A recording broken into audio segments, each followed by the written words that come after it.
अगदी जलद व अचूक बातम्यांसाठी पाहत रहा महामीडिया 24 सदैव तत्पर।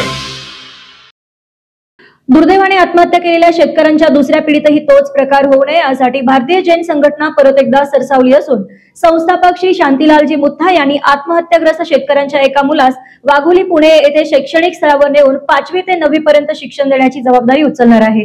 दरम्यान याबाबत कोल्हापूर जिल्ह्यातील आत्महत्याग्रस्त शेतकऱ्यांची यादी मिळवण्याच्या हेतूने कोल्हापूर जिल्हाधिकारी यांना संघटनेच्या वतीने निवेदन देण्यात आले। हे निवेदन त्यांच्या वतीने श्री गुरव साहेब RDC यांनी स्वीकारले व संघटना हे काम अतिशय चांगल्या प्रकारे करत असून आम्ही आपणास लागेल ती मदत करू। तहसीलदार, सर्कल, तलाठी, ग्रामविकास अधिकारी या सर्वांना आदेश देऊ, हे सर्वजण तुम्हाला मदत करतील असे सांगितले।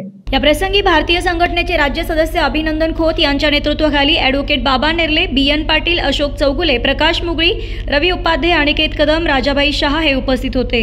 यादी प्राप्त झाल्यानंतर संबंधित विद्यार्थ्यांच्या पालकांना भेटून संघटनेची भूमिका समजावून सांगून विद्यार्थ्यांच्या व पालकांच्या सहमतीने विद्यार्थ्यांना वाघोली पुणे येथील शिक्षण संकुलामध्ये पोहोचवण्याची जबाबदारी कोल्हापूर BJS पार पाडणार आहे।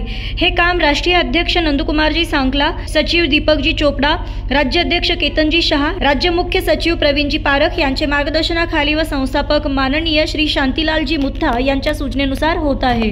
तर मग चला सबस्क्राइब करायला विसरू नका महामीडिया 24 न्यूज चॅनलला। महामीडिया 24 सदैव तत्पर।